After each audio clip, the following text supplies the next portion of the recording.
right, Chris Petri here. Welcome. Thanks for coming by. As always, we're going to have a fun time painting this beautiful coastal scene with a lighthouse and a bit of structures along the lighthouse. These are the caretaker's quarters for the lighthouse. Really a lot of fun. Rocks. We're going to do rocks, ocean, water. We're going to do some structure. We're going to show you how to do a preliminary sketch to start off with pencil. This way you kind of get your start to the painting going really well with light pencil sketching to get everything where you want it. Then after that you can get in there and do your painting and you'll have no problem because you already have everything all set, ready to go for yourself.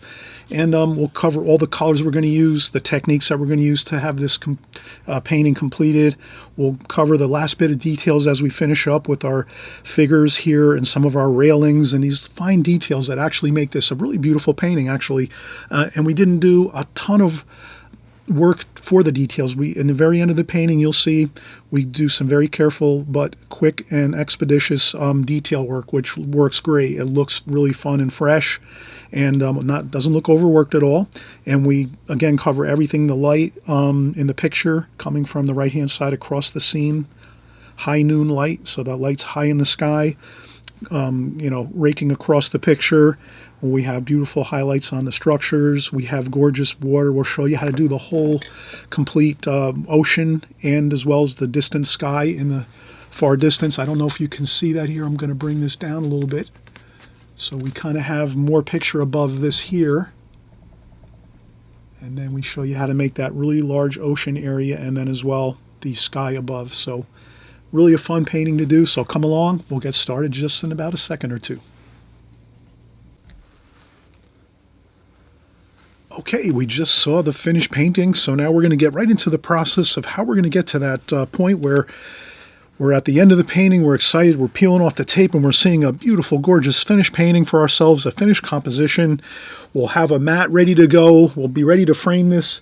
And if it doesn't come out great, but it comes out very good or good, halfway decent, let's put it on the wall. Let's tape it up on the wall in your kitchen, on your refrigerator, by your office desk, wherever you might have some other paintings you might have displayed of your work. You always want to keep some of your work, your best paintings that you're doing, your best creations. You want to kind of keep them nearby, pin them up, the good ones that are good, And this way you're always having some encouraging artwork of your own that you have to look at and kind of celebrate the good paintings and the good compositions you're doing and the good work you're doing.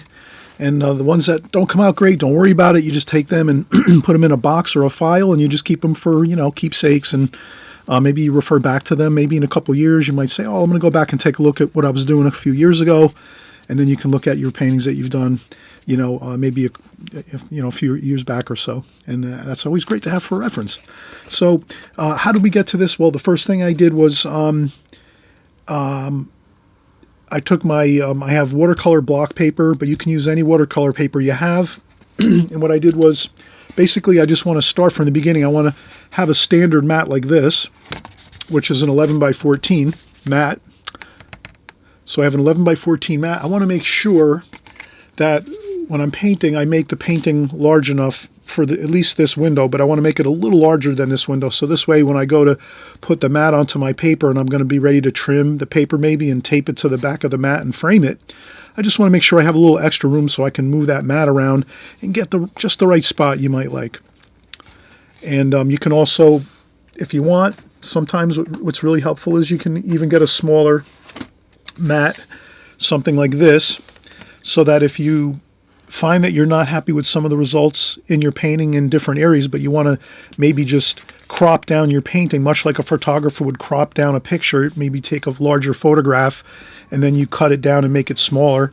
You could take some of your paintings and trim them down smaller, find the spot that you like that's just perfect in the painting you've done or your composition that you've created, and you can take it and crop it down, make it smaller, and then trim out all the outer information that maybe isn't so important or doesn't look so good. So that can always be helpful too as you're working. But getting back to how we got this, so we just took our large mat, 11 by 14. I just put 4 pencil dots in each corner of the mat, just a tiny little mark in each corner of the mat on my paper. So I have 4 dots now on my paper that go around the paper, all 4 corners. And then all I did was simply take each of those dots and move it out a half an inch. So I just took a ruler and measured a half an inch from those dots, half an inch this way, half an inch that way. So I went half an inch up from the dot, half an inch out from that dot.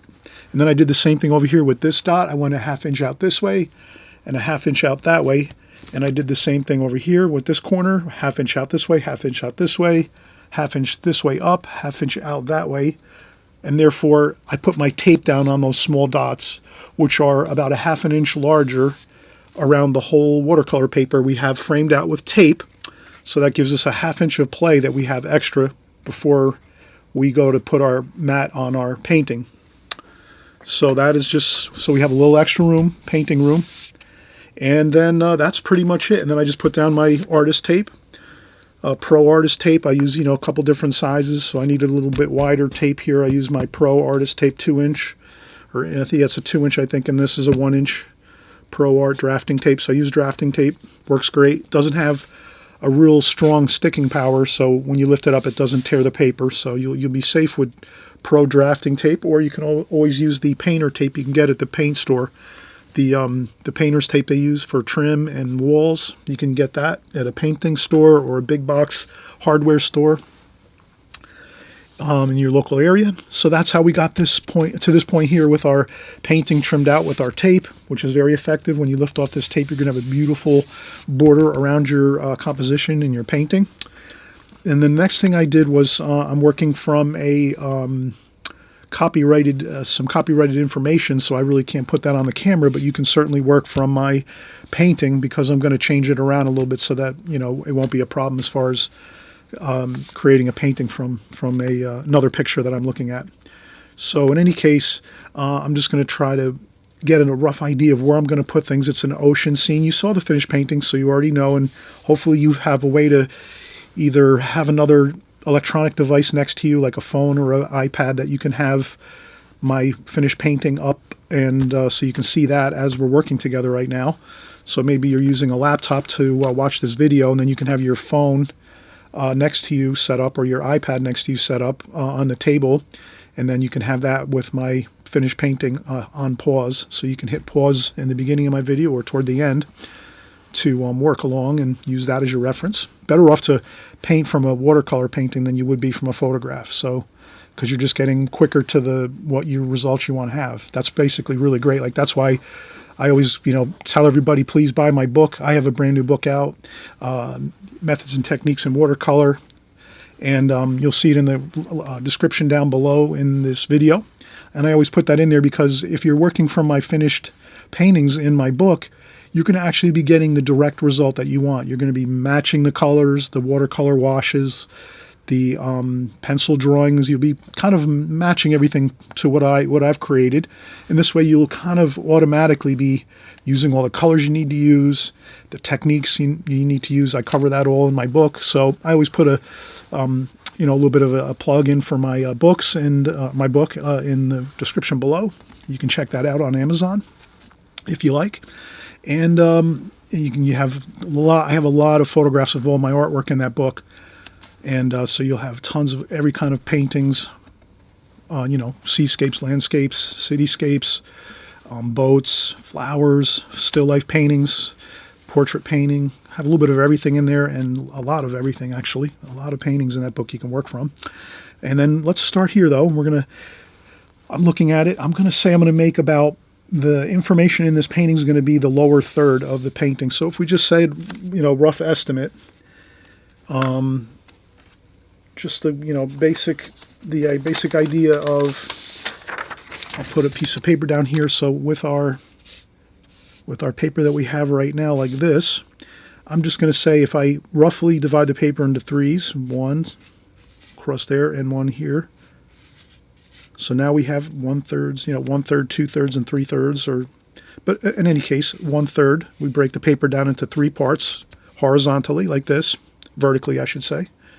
Vertically, we're dividing it across horizontally, and then we just say, I'm going to make my subject matter in this painting the lower third, the main structures and things. We have a beautiful lighthouse, and that's what we're going to create here in this lower third. So just, So we kind of have the information here, the lighthouse here across, and then there's another building that sits along the caretaker's house, possibly there. And then we have a little bit of the hill and the rocks here along the ocean, and there's a little roof and some railings and things and some steps over here and more rocks. So that's kind of the painting. It's going to, most of the interesting, really exciting information is right here in the lower third. And then over here, we're just going to have the beautiful ocean water. And then eventually there's some sky way out here in the distance. So that's kind of the design we're going to use. The lower third is our main priority of where we're going to put the most important information in this painting.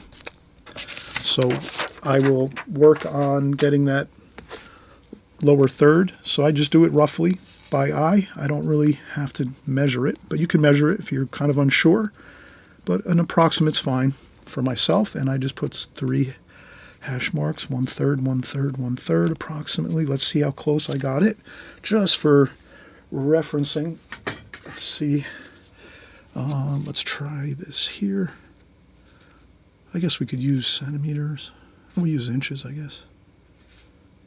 So we'll do it this way here. We'll say this window opening is approximately 8 inches, so it should be about 3, 6. Yeah, it's about 2.5. 2.5. 1, 2. So it's somewhat close. If you have an opening of, let's say if we had an opening of 9 inches here, it'd be 3, 6, 9. So I'm pretty much on the mark here. 3, 6, 9.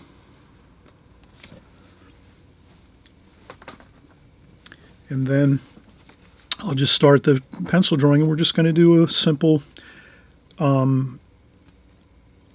contour drawing. So I'm going to try to look at my picture across here, and I think the best thing I can do, and I think this is a great way you can actually have really good results with sketching your drawings, contour drawings, getting your drawings in, is maybe do a super light drawing first. So I might go with this, we'll call this a super light drawing that I'm going to do here. It might be a little bit darker than I would normally do. I want you to see it because I know sometimes it's hard to see the pencil marks on the paper, but I'll just try to do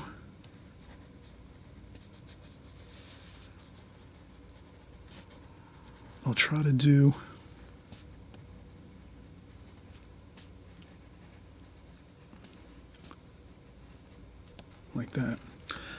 So I got my horizontal line all the way across. It steps down a little bit over here. Then I'll add in the lighthouse is about here it starts, I would say, approximately. So I'll start to get the rough, again, I'm doing the rough shape of things. I'll get the details in a little while. So right where that step is in the foundation of the lighthouse, that's where the lighthouse actually, walls of the lighthouse actually end there. And then up on this portion of the is the actual lighthouse here.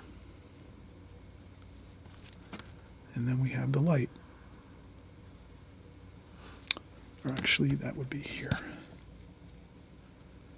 So that's there. And then this goes up like this. Okay, so I'm just trying to get approximate, everything looking approximate here. Light pencil sketch right now. We're not doing a finished pencil drawing. We're just trying to rough in what we think we're seeing here. We're trying to get an accurate but light pencil line so we can change it if we need to.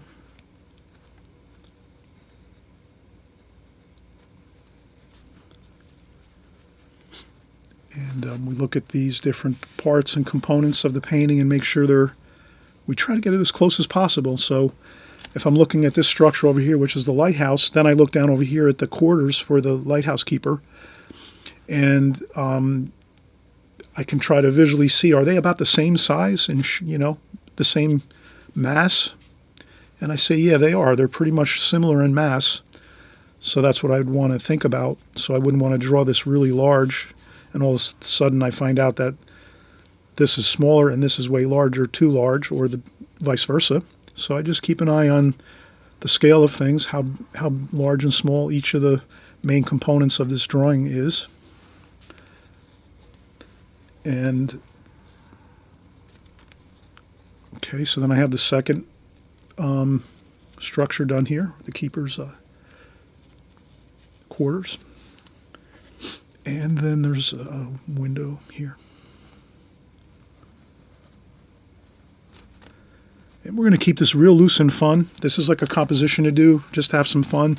Maybe you don't want to consider this like you're trying to, like, you know, hit a home run with this, or, you know, make it this most amazing painting in the world. We're just trying to get a fun painting done, a nice, beautiful seascape, the cool ocean water. We'll put lots of blue paint on this paper for the ocean, and we'll have a lot of fun doing this. And again, I'm just trying to capture what I see. And there's another window over here, and there's a wall over here. So I'm careful to kind of see that there's a wall and a window here. So this is all concrete and plaster on these walls over here. And then over here it's open. So this is like a porch over here. Or yeah, looks like a like an open balcony of sorts. And then over here we have different things. Maybe we have some stairs here, like that. And then sometimes too you can make up your own information. Sometimes, you know, when you're doing a painting, you can create different changes in your painting. As long as it's not too, I mean, you know, it's up to you. You really could change around a painting as much as you want. You're the artist. You can create and change your painting around and do different things, whatever you find you might want to do. That's totally up to you. I'm going to go for pretty close to what I'm accurate to what I'm seeing, but I'm not slavishly following it, thinking to myself, oh, I can't make any changes from what I'm seeing. I'm fine to make changes from what I'm seeing, actually. And again, I'm just getting in that light pencil sketch. You can kind of see it. And what I'll do is I'm going to take a break, and once I take a break, I'll come back and go over this with a darker pencil line so you can kind of see.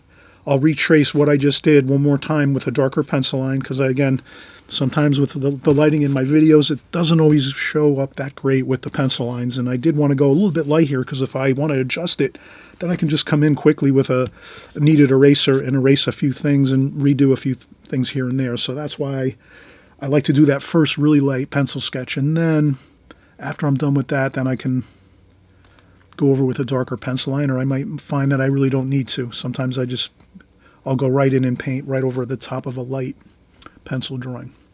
So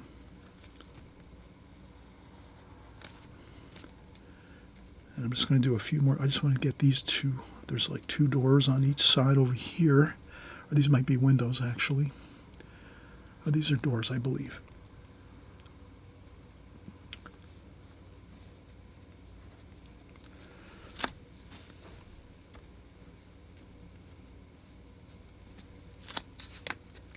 All right, that's good. Let's take a break. We'll come right back and begin to do a darker pencil line, and then once we have that in, we'll start painting.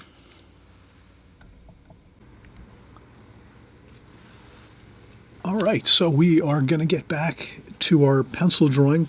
And again, I said I would go over this with a darker pencil line just so we kind of have a little more better look at the pencil drawing as we go. So I'll start off, and the great thing about doing a really light preliminary pencil drawing is once you do that, you can go in and change a few things here and there if you need to maybe touch it up a little bit, and then you can go over with a secondary darker line, and then at that point you can start adding in other details that you really weren't too concerned about when you did your first preliminary sketch, because your preliminary sketch is just sort of like trying to get everything in the general area you want it to be.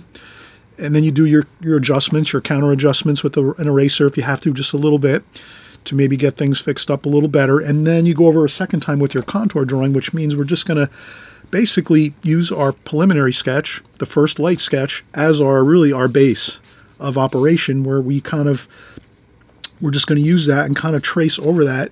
But at the same time, we're looking at our reference material. So I'm looking at a painting across from me, which I really can't put on camera. And let's see. I'll just start going here, and I'm going to be putting in some of the details I'm seeing in that picture, the painting.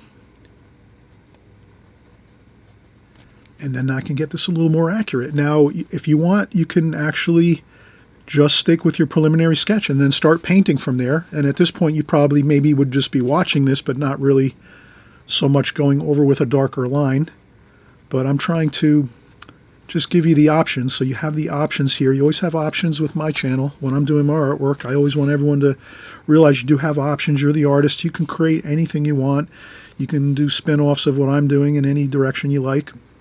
I'm just offering what I do to the best of my abilities, and then you can take it from there. So now I'm looking at the top section of the lighthouse here, and I noticed I might have actually made the lighthouse a little bit too tall because I added an extra section in there somehow. So this is where perfect timing here. I'm just going to correct some of my my lighthouse drawing. So this is where the lighthouse is more or less here, the base right under the light. And so I'm just going to kind of get the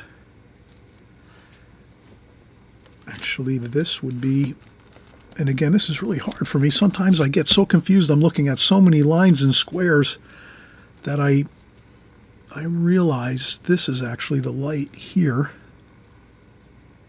and this would be the dome. So don't worry about it if things get a little bit off track once in a while when you're doing your artwork. Don't worry about it. You just adjust, counter adjust. And again, I didn't set out to make a wonderful, incredible painting here where I'm going to be like, just that's my goal. I got to have a great painting or nothing like that. I'm just doing a composition here. And there's it's a metal roof on top of the lighthouse, so it's got those metal seams in it. They put the tops of the lighthouses together with the metal in pieces, small strips of metal, and they weld the pieces all together, and that's why you see those little lines there. And then inside here you have the light, actual light itself, that's there. And then we have some steel grid or steel bars, panes, let's say, of glass that protect the light. The glass protects the light in the from storms and wind and anything airborne. And that's what we have. So I was able to counter adjust and get the light correctly now. And then here I see there's some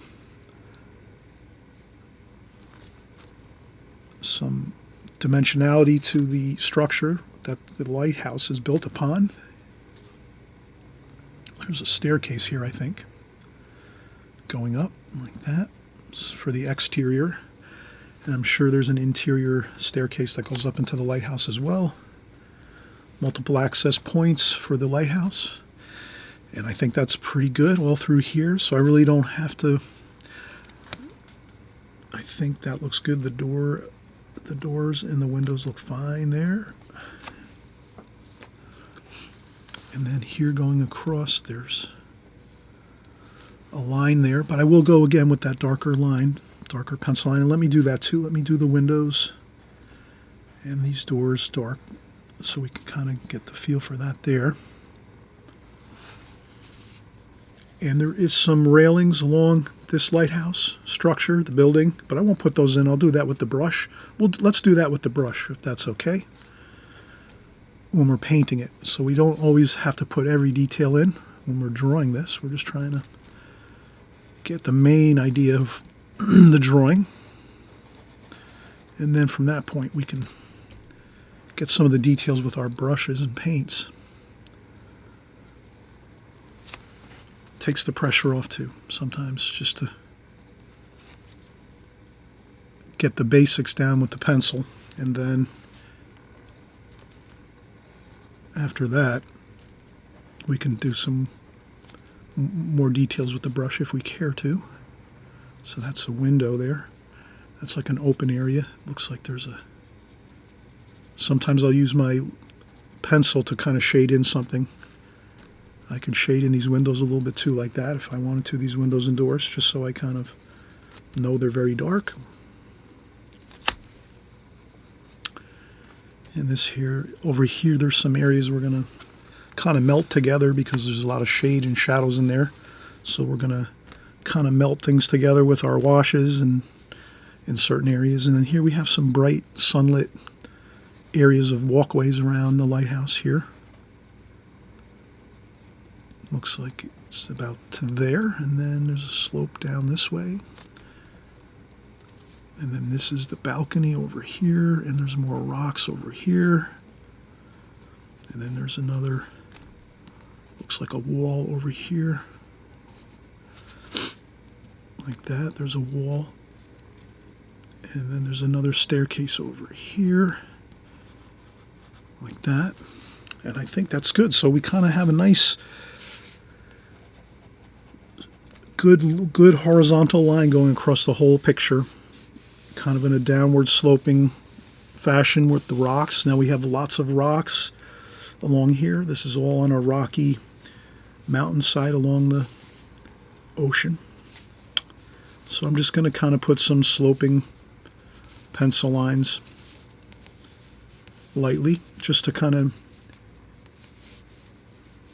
get the idea of where the maybe some of the directions of the rocks and things are. But we're going to do the rocks of this scene very loosely. We're not going to get into major details. Again, things like rocks, I find better off just using the paints and trying to get a loose interpretation of rocks. There's so many details within the rocks, it would almost be almost impossible to sort of, we could never paint it exactly like we see it really in essence. So let's not try to create something that's almost impossible to recreate. Let's not fight with ourselves and with our artwork. Let's work around something. So if you find something looks really difficult in your painting, just make it easier to do. Come up with some ideas on how you're going to make an area easier and more simplified to paint or to draw even too as well.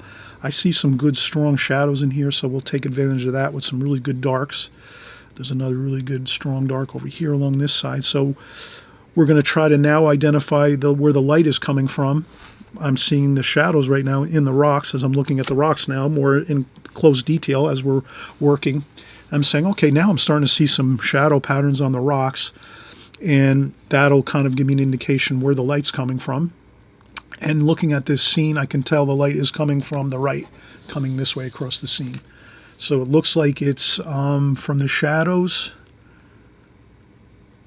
It looks like it's probably like midday. Sun's pretty high up in the sky like this, coming across this way, the sunlight coming down this way. So that's kind of what we'll do. We'll make a little small insignia up here on our, we could use a magic marker, a Sharpie. I like to use a Sharpie. And I'll just come up here and make a light insignia like that. And that'll just help me to remember that's where the light's coming from on an angle like this from high up in the sky coming down across this way. All right, so we have everything pretty much good here. I am going to just take one more break, relax for a few minutes, and then I'll come back in and start painting. So let's paint together, get your paints prepped. I have my Extreme Beginners palette. Of course, this is an Extreme Beginners series video. With that, we realize if you're just beginning and it's maybe your first couple weeks, couple months, maybe you've even been working along with me for even like a year, let's say, but you've been working, intermittently. Maybe you only have so much time to work on your watercolors. I totally understand that. We all have busy schedules these days, and things are hectic, and we're always, have multiple things we have to do in a day, and some of us are working full-time. Some of us are full-time at having to take care of a lot of responsibilities. So let's really just say to ourselves, we don't maybe want to start investing all kinds of hours of time researching all kinds of paints and art products and all this kind of thing. We just keep it simple. We can get a pencil at the local, supermarket, these are retractable pencils. This is a Bic pencil, actually retractable, so you don't have to sharpen it. You just click it, and has at least 2 or 3 leads inside of the pencil, so it lasts a long time.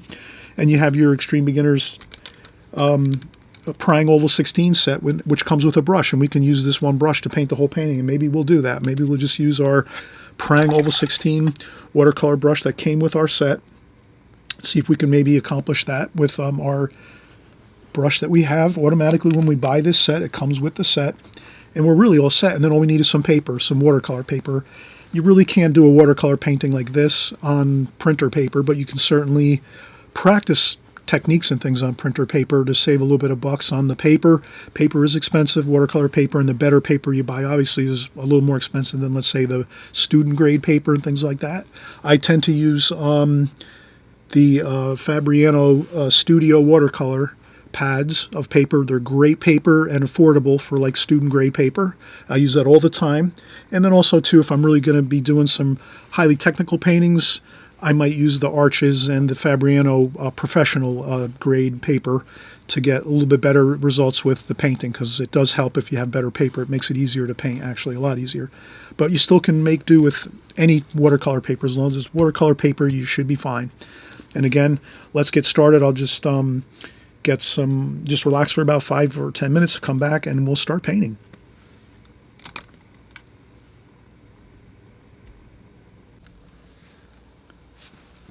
All right, so let's get started with our painting, and the first thing I think I'd like to do is I'm going to try to see if I can find another brush over here. Let me see.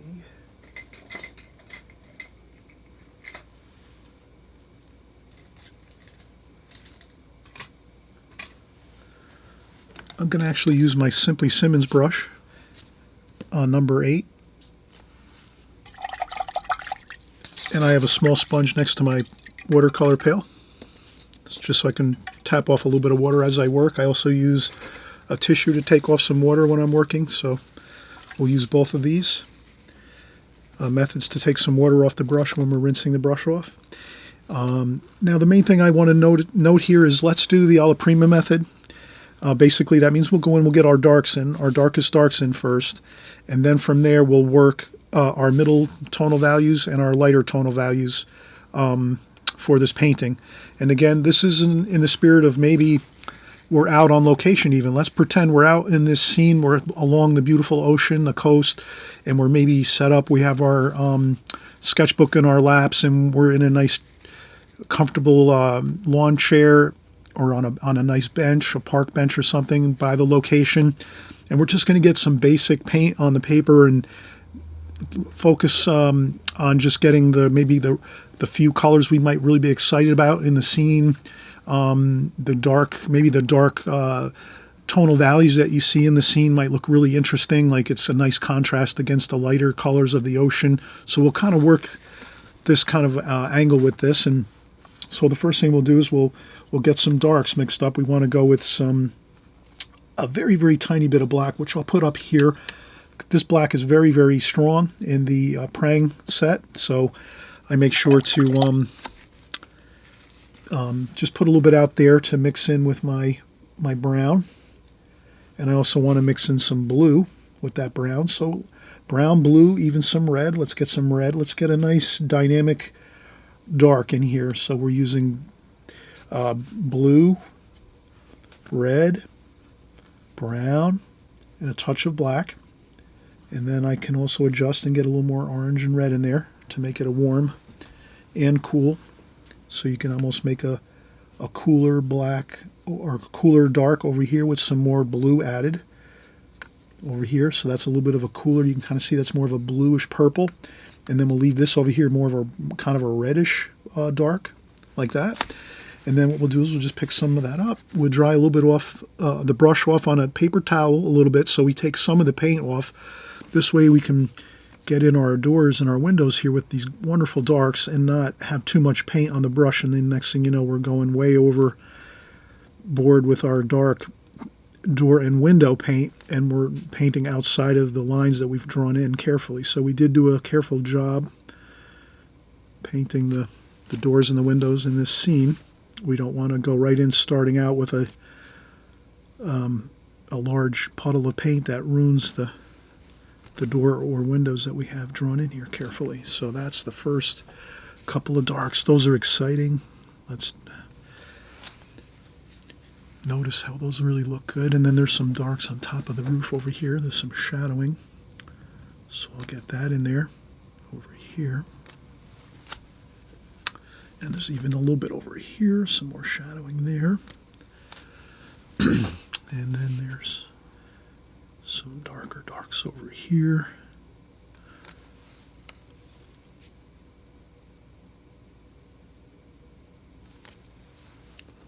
So I'm going to try to, right away my approach is let me get all of the darkest darks I see into this first, right from the beginning, right when I'm just going in to start my first part of the painting. Let me find the darkest dark colors, or tonal values if you will, to start with, and I'm not going to worry about anything else. So right away I'm looking, and if you have my finished painting up, you'll see what I'm doing. You'll notice that that's exactly what I'm doing. I'm going in and getting all the darks that I can, that I see that are really super dark. So the rocks over here, there's some really awesome darks there. And that's a shadow going across here like so. And that's, again, a very strong dark. Blue. Some of that black, too.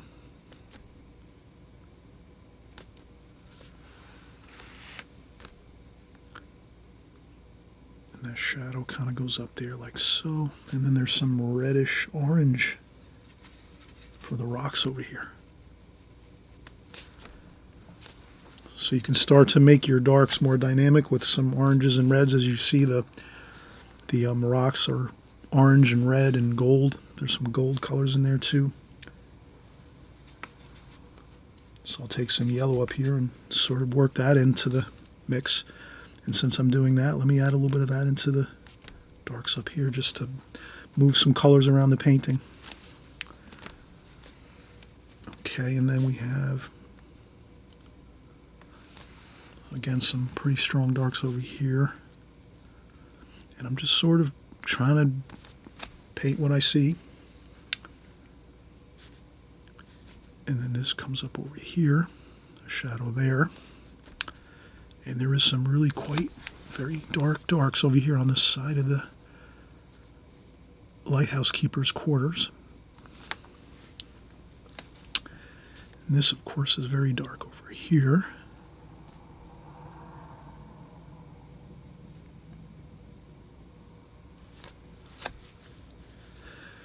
And again, I'm looking for those really good darks that I'm seeing. The most darkest darks of the picture, of the painting.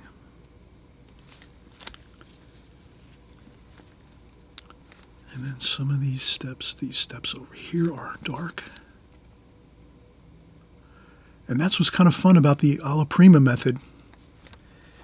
Your first mission is just to go in and get the darkest darks you're seeing, nothing else. So this way it takes all the pressure off. You're not worrying about everything going on in your painting. You're just worrying about the darkest darks, and you have to get those in first. And then it seems like it's a downhill, easy time after you do that, because then you're just working with lighter washes and you can take your time and you know you've got all your darks in place and they're all set for you. So again, I'm going in with all the darks. We did pencil this one in earlier.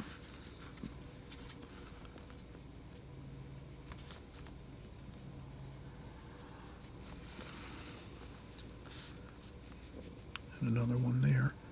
And again, you don't have to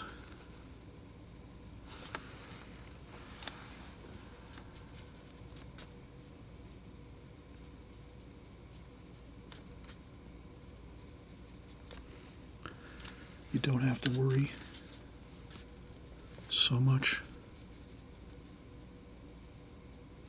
And then you can kind of think to yourself too, as you're painting and working at a good pace like we're doing, you can ask yourself questions like where can I keep my darkest darks? And it just seems that the painting that I'm working from just happens to the light in this picture just happens to look really good. It kind of works for us here. We sort of have darks that sort of all congregate right around this central portion of our information, our main subject matter. So this is where the eye is going to go. Whoever's going to view this painting, they're going to actually, their eye is going to go right to these darkest darks first over here. And then their eye, so if we're viewing this painting, our eyes will go right to these large darks first. Then they'll start to, our eyes will look around at the different darks going in each of these directions. But they'll sort of always remain over here in this central location of the painting, which just works out perfect for what we're trying to do. And we have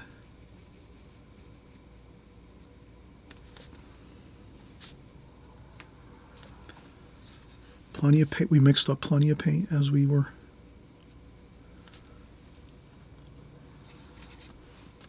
going.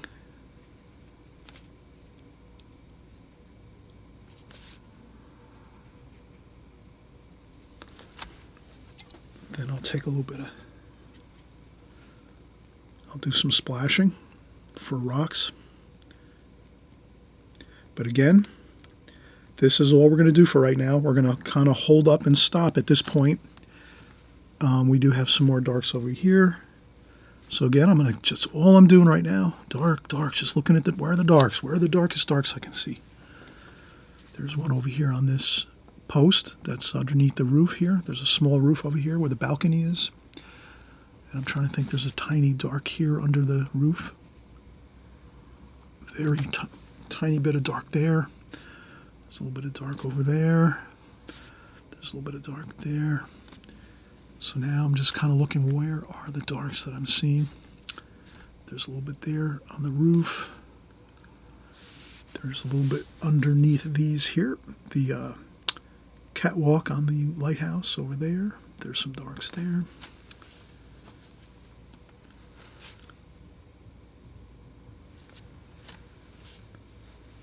And I think once we sort of have this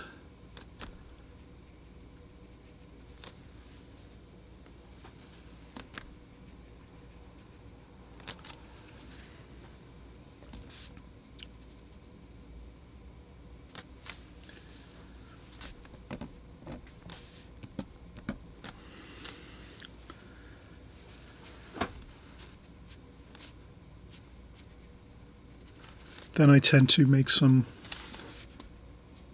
other marks just to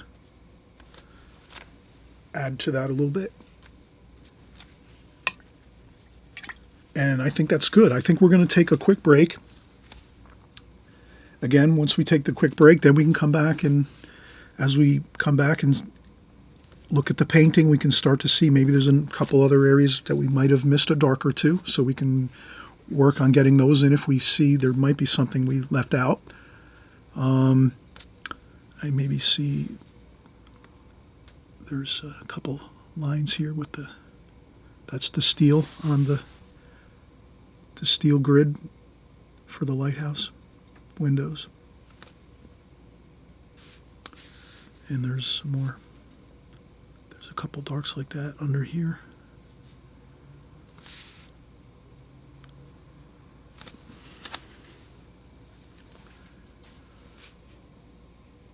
And there's a couple really, really fine. And this brush is really, really nice. It's again a Simply Simmons round brush, number 9. It's kind of easy to find.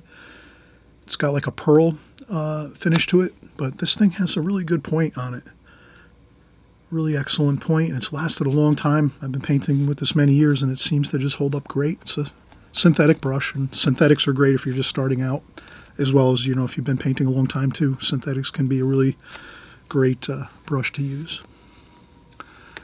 And then maybe over here too, I see some darks here for the steps over here, like that. And where else do I see a few darks over here? I think I see one there, like that.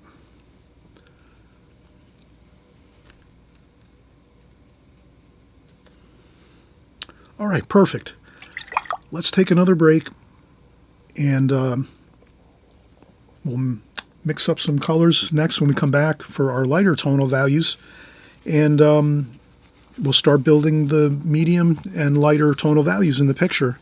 More colorful washes as well. So we're going to do some beautiful blue for the sky and the water.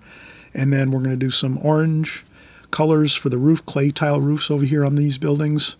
And some kind of orangey, looks like maybe there's some concrete, orange cement, or it could be brick pavers.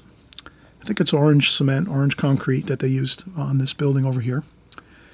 And therefore we can get in some beautiful color here. But again, we're going to just go with a light approach. We're just going to be like, take this as we're outdoors painting this, and we're just trying to get some colors, some basic ideas, and then we'll bring this back to the studio where we can take our time and do a larger painting, possibly like an 18 by 24 or a 24 by 36 painting. If we want to go really large and do a beautiful larger style painting, you can do that. We go out, we get some information in the field. So we're pretending we're out just doing some field sketching with our paints and our pencils, getting some colors, and then once we're done with that, we can just have it as a beautiful painting like this, composition, or we can even make it, enlarge it, and back in the studio and make it a larger painting if we want. So, but let's take a quick break, and then when we come back, we'll start working on getting some more paints on the palette to get the rest of our colors into the picture, and from there we'll be pretty much in really great shape. I always mention too, if you haven't subscribed on the right hand side below, please subscribe. If you enjoyed this video so far and are having a really enjoyable time and you find that this is good content for your watercolor journey, if you are picking up a lot of good things that are helping your watercolors to get better, I'm hoping you will subscribe and hit the thumbs up if you really enjoy this. And if it's your first time on my channel, I want to welcome you and say you're at the right place at the right time. So watercolor is a medium that takes a little while to learn. It's not an overnight thing. It really does take a little bit of time. Maybe it takes about a year to kind of get used to it. I hate to say that sometimes because I know we all always want quick results on everything, but watercolor is a medium that does take a little bit of time to get used to. But the whole way I set up my channel and the way I teach is to always give you the basics every time I get on camera here and work with you. And we work together on our paintings. I'm always trying to give you the very, very fundamental basics of what you want to be focusing on, and that'll actually help you to get good results quickly. So I don't want to see you having to start out with not great information, and the next thing you know, you're just not going to stick with painting. I want you to stick with painting, have a great time with it, and I know you have a lot of years of fun with it. If you just get those basics down right away, and that's what I'm going to do. Every video I will have those basics. So that's why if you subscribe, you'll always be notified when my new videos come out, and I'm making at least 2 to 3 videos a week usually. And this way you can get all the information. And even if you can't paint along with me, you could at least watch. And if you're watching, you're going to gain a lot of information. That information will be going into your mind over and over again, and then it'll be a lot easier to just pick up on it the next time you go to paint. All right, so we will be back in just a second. Okay, so we're getting started again here. We basically stuck to our mission, our plan of action, which is all the darks in first. We kind of looked over our painting or our subject matter that we're across from, or if we're just, let's say we're sitting at this scene, right in front of the scene here, outdoors, doing some plein air painting, and we're looking at this scene. We just thought to ourselves, let's get every dark that we can, the really, very, very super dark tonal values. Let's get those into the painting. And then from there, we can do our light washes. So right now, we've kind of done everything in the alla prima method, which is darks in first. Now we can kind of shift over and do some of a different, let's do what I would call, we're going to use both the glazing technique and the alla prima method at the same time. So I know many of you that have been with me for a long time, and again, welcome if you're just starting out here for the first time. But many times in my videos, I'll always mention what kind of technique I'm mostly using in the painting. This one we started with the alla prima method, but now we realize we're looking at things and we're here and we're contemplating this beautiful scene. And I'm saying to myself, I should probably, to get a really beautiful effect on this, is probably just cover the whole paper with like a glazing of orange, because there tends to be a nice, beautiful feeling of light in this painting. So I would want to add some orange and maybe even some yellow gold to everything. maybe even a little touch of red. So let's get a bit of orange and yellow, get ourselves maybe a little bit of brown. So we're kind of getting ourselves a yellow ochre kind of look, or raw sienna kind of feel, like that. And then maybe we'll add a touch of red. A little bit of this, it looks like alizarin crimson or rose madder. I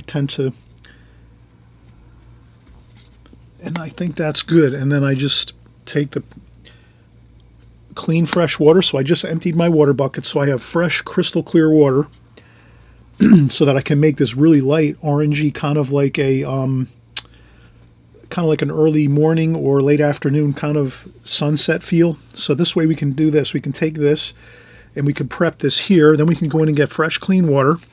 And then we'll just take fresh, clean water and just cover the paper. And then when we get down near the buildings here, we'll just go with less water. So we'll maybe just dampen the paper a little bit down here. And I'll go around. But I just want to dampen the paper a little bit. That's all I'm doing. I'm not flooding water onto the paper right now.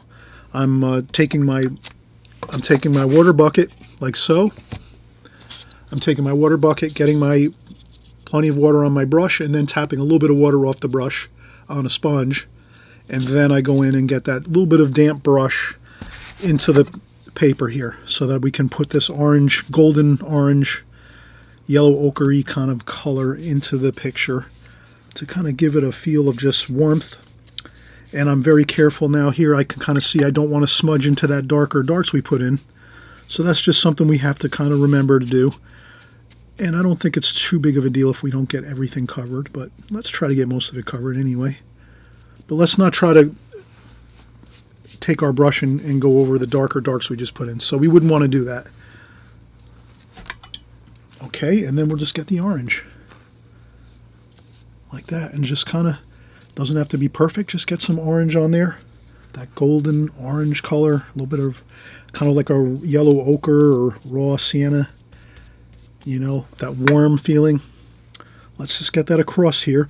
A lot of this is going to be water, actually. The sky's only about less than a third on the top of the page up here, so we have a lot of water that we have to paint in. But we're going to get this in first, that orange kind of color. And these are the rocks over here, so we don't have to worry too much about those. Those are going to be darker, medium tonal values down in here. There's going to be a lot of medium tones down here.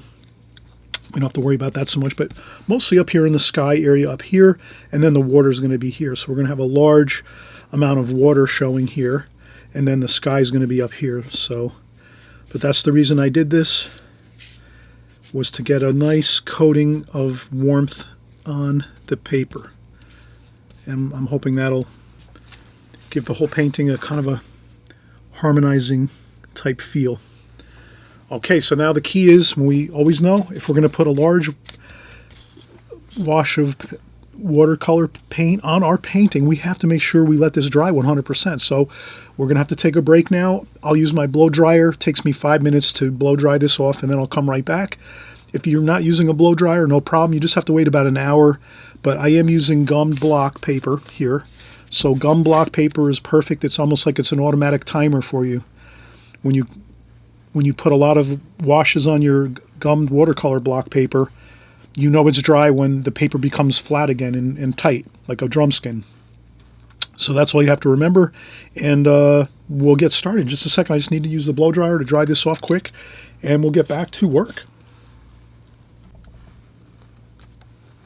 Okay, so now everything is 100% dry.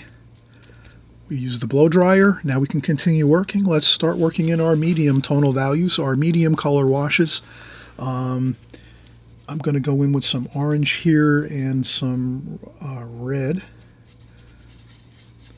And a little bit of some of this previous mix we mixed here, just to kind of tone this down. Maybe a little bit of brown in here to tone this down a little bit. That looks pretty good. Maybe a little bit of red. So I'm just going to try to adjust my color.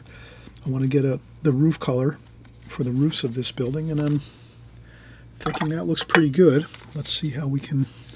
I'll rinse off the brush, take a little bit of water off the brush, and then we'll go in and we'll just start getting our roofs in here.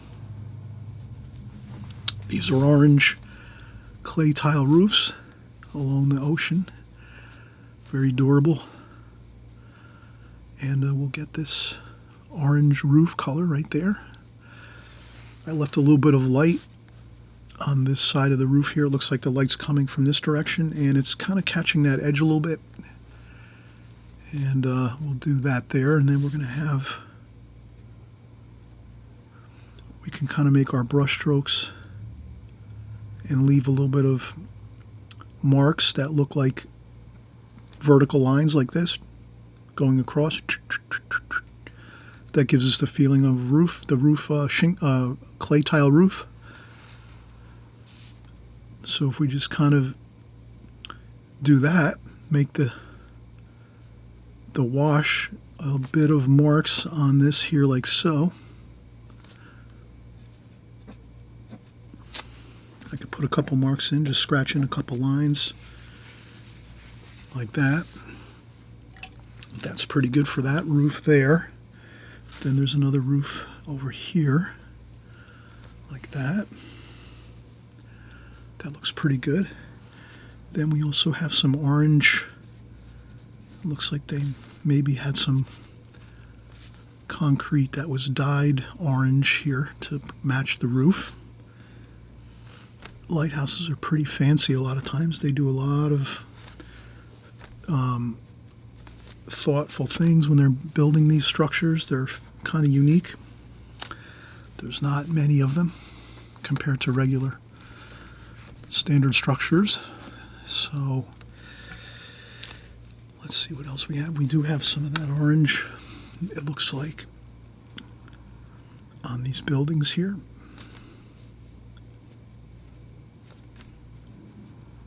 So we can get that orange wash sort of working for us here. On these, there's going to be some orange, even some purple. Now what I'll do is, just to remember to add this purple in everywhere else in the painting, I'll put a little small dot of purple paint here. That'll remind me that I need to add it in other places, like down here in the stones and the rocks along the... See, if I add purple now up here, I want to start adding it in other places too. So that'll just remind me to do that if I forget. Toward the end of the painting, I just want to make sure I get some purple in here and there, just to make sure it's...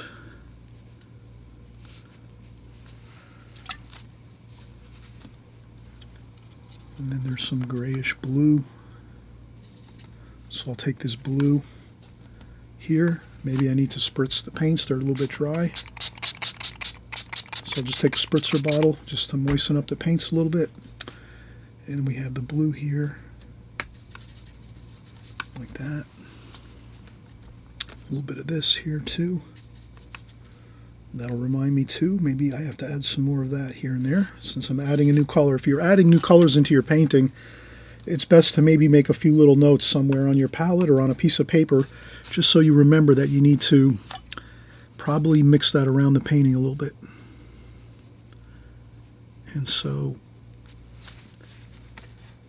I'm making the lighter washes over here, and I'm mixing in that orange warm color in the washes on the walls here. These walls are light, they're not that dark, so they're kind of in between the tonal value of the roofs and the tonal value of the darks. So we're kind of doing those middle tonal values, as we call them, which are just a medium compared to very, very dark and extremely light, like this. In between here, this dark and this super light color wash we're putting on, you have your middle tones, which are all these here that we're doing now. So we just remember that we do have interesting colors that... So I'm taking some blues and purples and browns and oranges, and I'm trying to get all the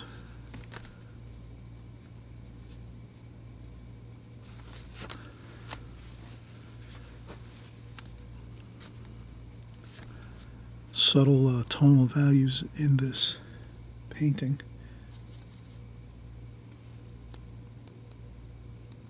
And I add a little bit of splashes. If you oversplash somewhere, just tap it up with a clean tissue.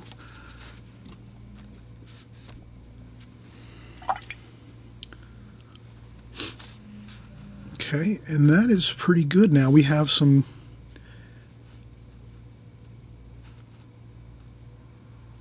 purple. Maybe we'll pick up a little bit of that.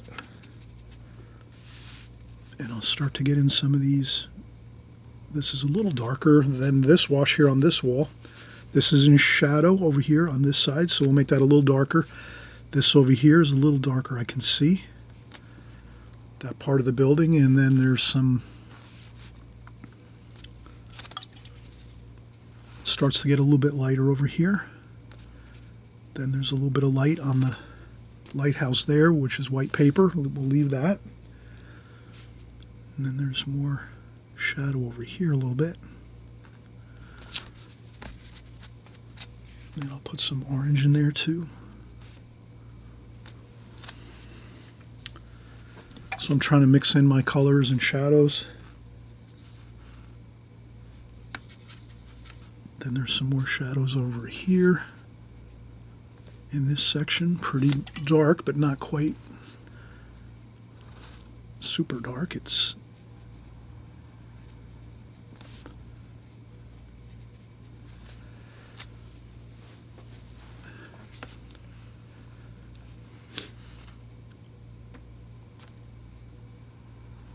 and there's some more darks up here on this part of the roof here. So I'm just carefully looking at my subject matter and just making sure I'm kind of working with what I see.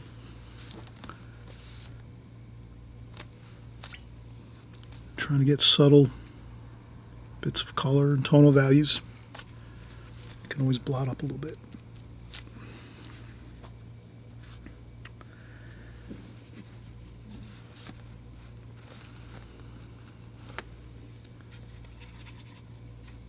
Then there's some rocks over here.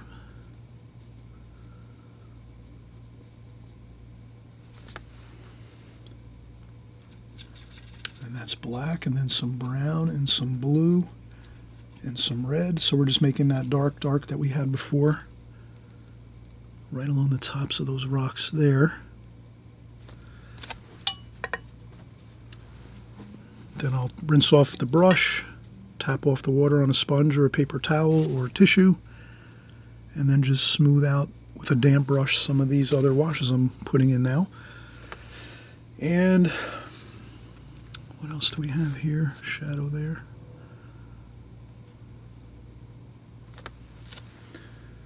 Okay, so we're looking good here. We have some good overall washes with medium tonal values.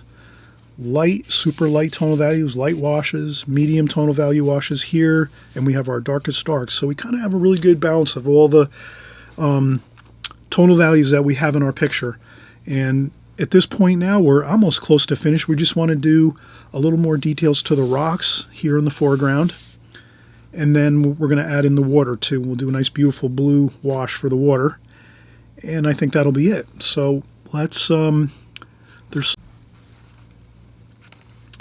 so we'll continue on here, getting in the rest of our washes. I think what I'd like to do is probably do my water, my ocean, and I'm going to do that with this larger brush and see how we can get that done. So I'm going to use some fresh clean water. So I empty out my water bucket, get some fresh clean water now to do the beautiful blue ocean. And again, we're just doing some fun here. It's a, you know, a composition, and we're having a good time. So we'll get some of that blue that we've been using. We'll use a little bit of this blue here, which is a kind of a lighter blue with a little more green in it. Maybe we'll have a little bit of purple over here, down here in this portion of our palette, just so we have some purple to mix into. And we'll see how this goes. Let's get some blue ocean now. So I'll just start going in, going right across the picture. There's ocean through there. That's a balcony with... And you'll find these brushes are really nice. The square brushes, or flat brushes as we call them.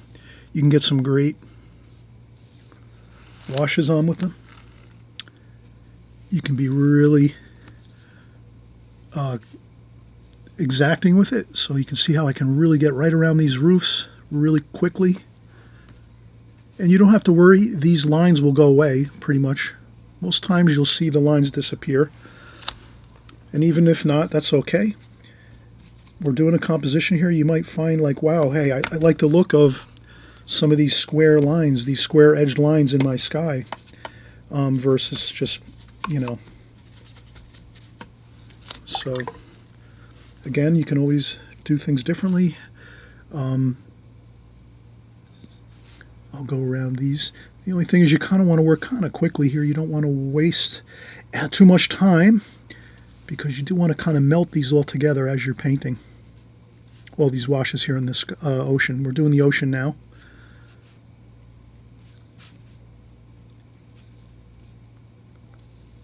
So you can kind of see it's better if we can kind of get these all working together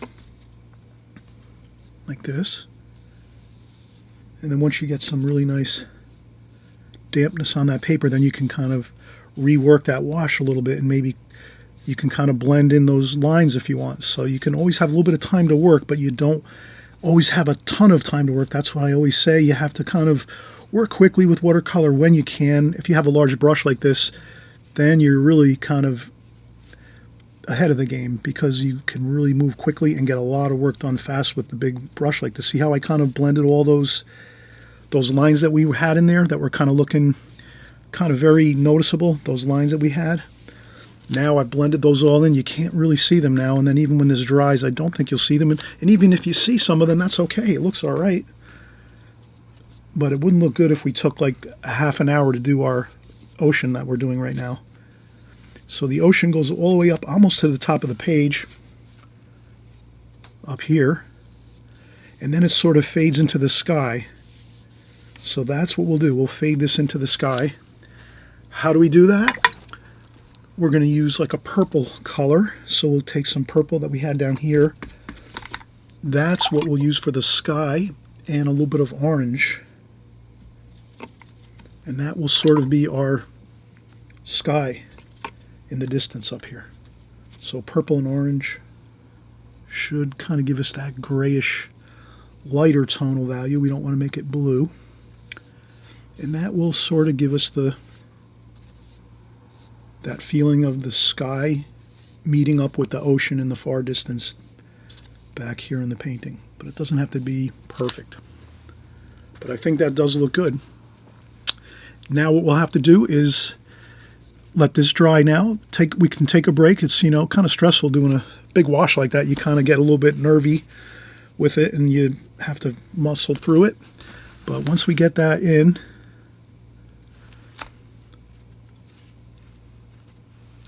then we're fine. Now we can just finish up the foreground with the rocks and a couple details, and we'll be all set. We'll have this all completed. So again, I hope you're having a fun time with me here. Let's take another break quick just to make sure we let this dry, and then we'll start working on the rest of the rocks. We'll get the rest of the foreground completed, and we will go in and get a couple of minor details on the structures, just to kind of really give it a little bit of that extra touch of interesting detail that you kind of need just to finish up the painting to make it look really, really beautiful. Okay, so we'll be right back. Okay, we're going to get started again. I'm just going to do a quick setting on my light here. I have a large lamp that I have over the top of my table. I just want to see what it looks like if I turn it down just a little bit.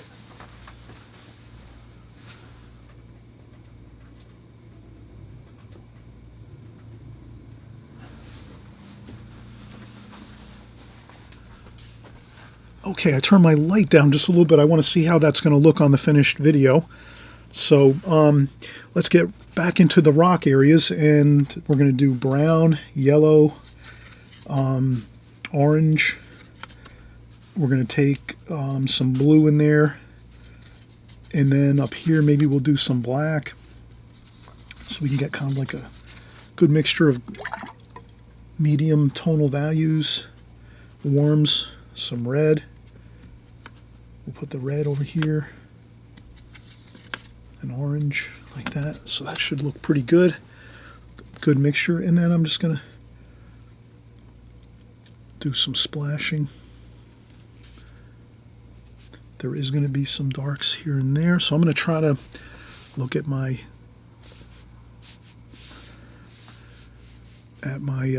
reference picture. Most of all, though, I see a lot of orange and reds, so I'm going to probably try to,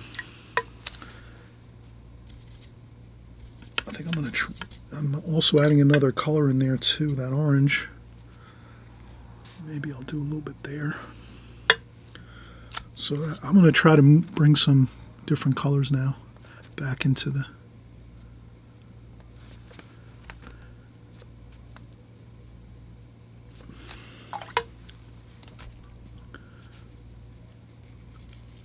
So I think that's basically, I'm going to get some really good darks up here, because I do think we need a little more of that really, really beautiful dark. Reds, oranges, browns, touch of black, blue. There is going to be some more darks here and there. But I'm not going to go really too much. There's another bit down here, like that. I see there, and so I'm going to try to get this.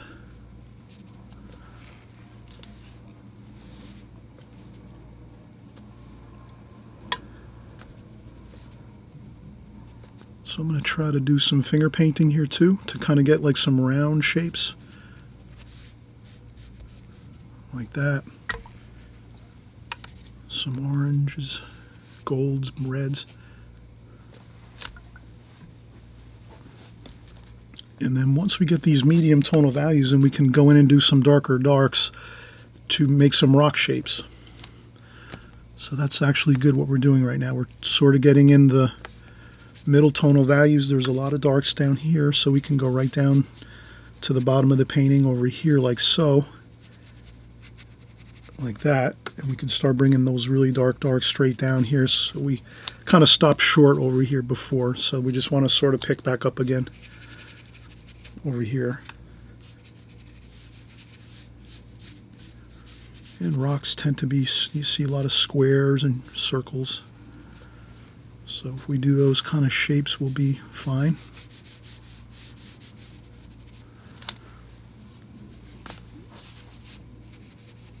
And then there's some more dark shapes that go up this way, like this. And I think I'll just sort of leave this over here like this, kind of to fade out a little bit. Some splashing. Again, if you splash and you get a little bit on another section, don't worry about it. Blot it up with a clean tissue, though. Make sure you always have a clean tissue on hand, because what happens is, and I've done this many a time, I have the tissue that I dry my brush off, I'm drying my brush off all the time on a tissue in my hand. Then all of a sudden I forget myself and I go in and try to blot up paint off my, let's say, my sky or my ocean here, and there's all that paint on there. So that's why I always try to have a couple extra tissues like sitting nearby, so you know right away if you splash on a really finished part of your painting, you pick up your fresh clean paper towel or tissue to blot up something, because again, you don't want to take something that you've been kind of cleaning your brush off with and dry, taking paint off your brush with the tissue, and then you forget yourself, and then you tap on this and all of a sudden you have a big blotches of color on there. Just a thing I've always tried to keep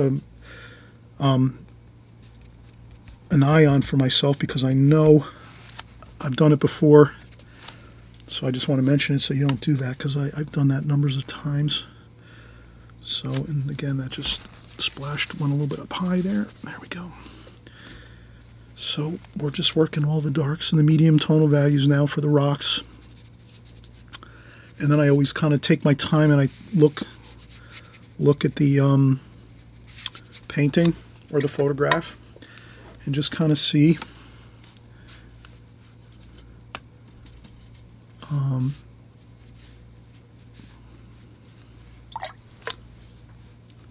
see where I can add in some color.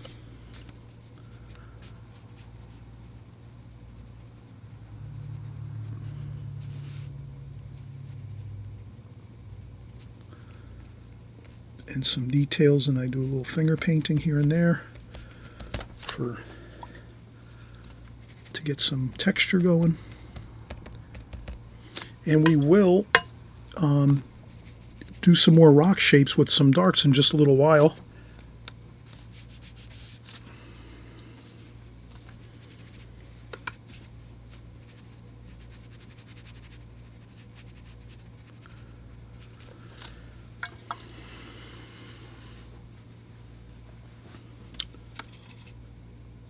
And a little bit of red, orange, a little bit of this darker dark to darken that up a little bit.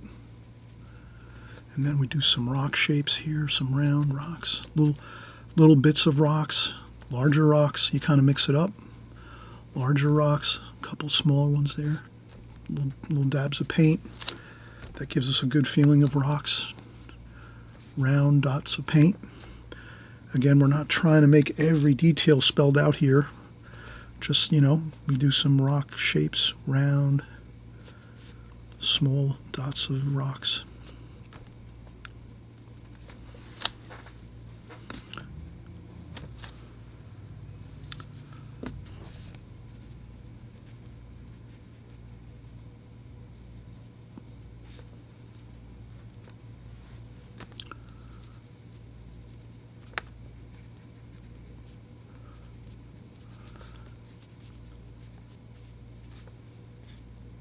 Sometimes you'll see the rocks have lines. You can kind of put some lines in the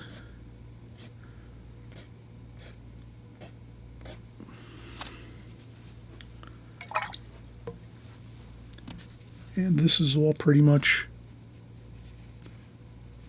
in shadow. So I'll cover over those white bits of paper with orange and yellow to kind of blend that all in. This is on the shadow side, the rocks. I notice there's some purple over here.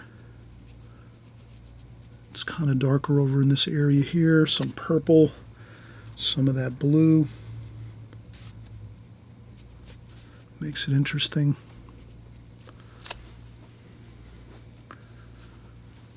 There's some darker darks too along the walkway and pathways up top here where the lighthouse is. There's some like ledges and things where there's shadows under the ledges, like that. So we want to capture that.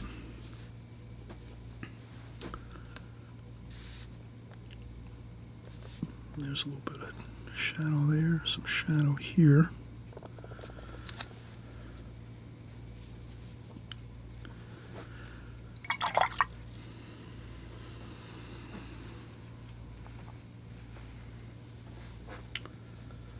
And I think that looks pretty good. So I would say this is pretty much where you want to be when you're finishing up.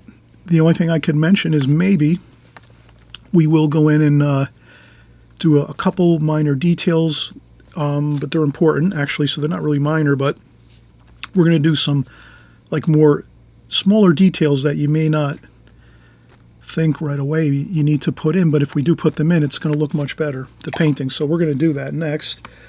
I'm just going to finish this last few bits of color like that, and I think that's plenty good.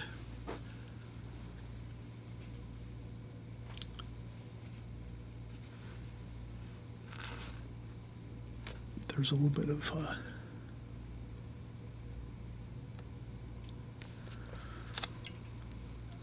And over here on this side, there's more shadow. And there's also the light in here. So we want to get that light there. And also a couple lines across. So let's tackle our shadows right now. There's a ladder over here, very small, but I will put it in like that. There's also, now at this point, I'm going to get the paint on the brush, roll the brush around to get a really good point on there. You can see that point on the brush. I'll dry off a little bit of that paint. This way I can get some very, very light lines, not too thick. This is where the balcony is over here. Like that. There's a balcony over there. And there's a window here. Anything else I can see? There's a shadow over here.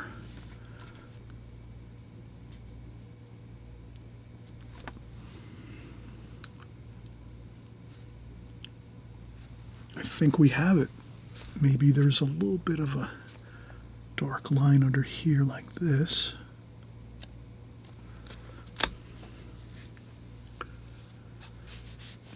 And there's a window over here, I think.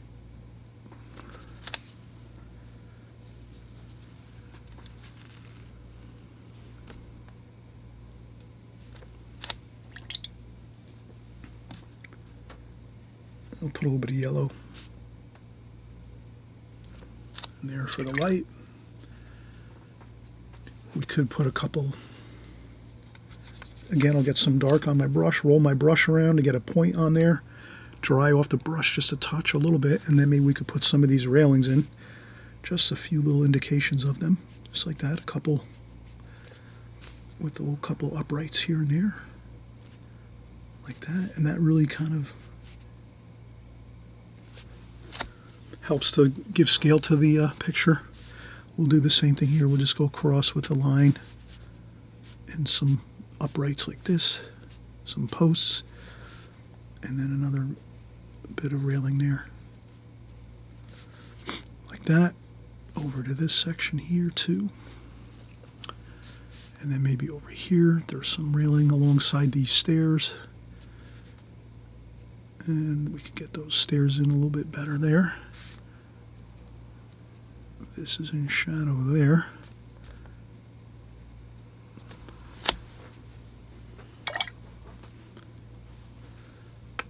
This might be a little darker over here.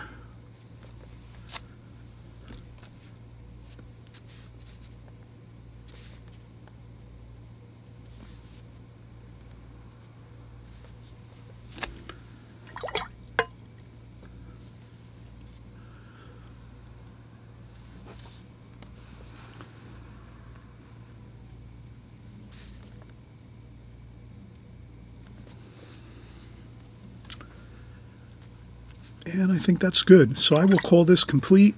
I hope you had a lot of fun. We did a really good job here of just getting the whole process from start to finish completed. I tend to, if you have a little smudge or something, you can wipe it up or something, but I wouldn't worry about it too much. This is a composition, so we have fun doing it. That's the most important thing. And I think it looks good. There could be a few more details you put in, but it seems like the more times we try to put too much details in after a while, then it really starts to make the painting look too overworked. And so instead of doing that, let's not overwork it and start adding in too much more. I was thinking of maybe a couple highlights, but I think this is fine. I think a couple figures we can do. Let's do that at least. We'll do a couple figures here. We'll just use some of our medium tonal value like this, and some of the darker tonal values. We could use that, and some of this. We mix that up. Then we take our tissue, dry off our tissue, our paintbrush on our tissue a little bit, and then let's make a couple of figures. We'll make a figure down here maybe. Over here, I just make a little dot for the person's body in like a carrot shape. A carrot shape is fine.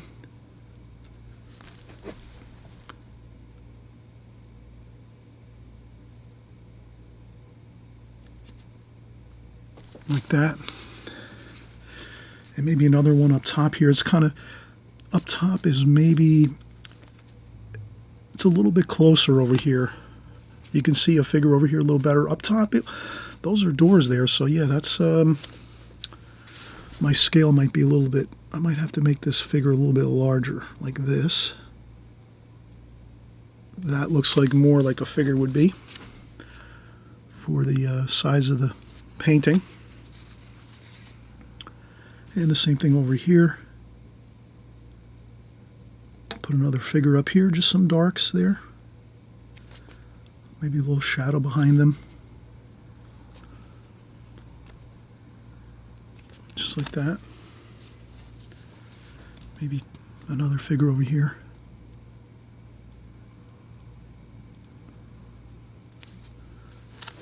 And that's good. A few figures in there make it way more exciting. It's interesting, kind of builds a little bit of a story into the painting too. There might be some people here that are working on the lighthouse.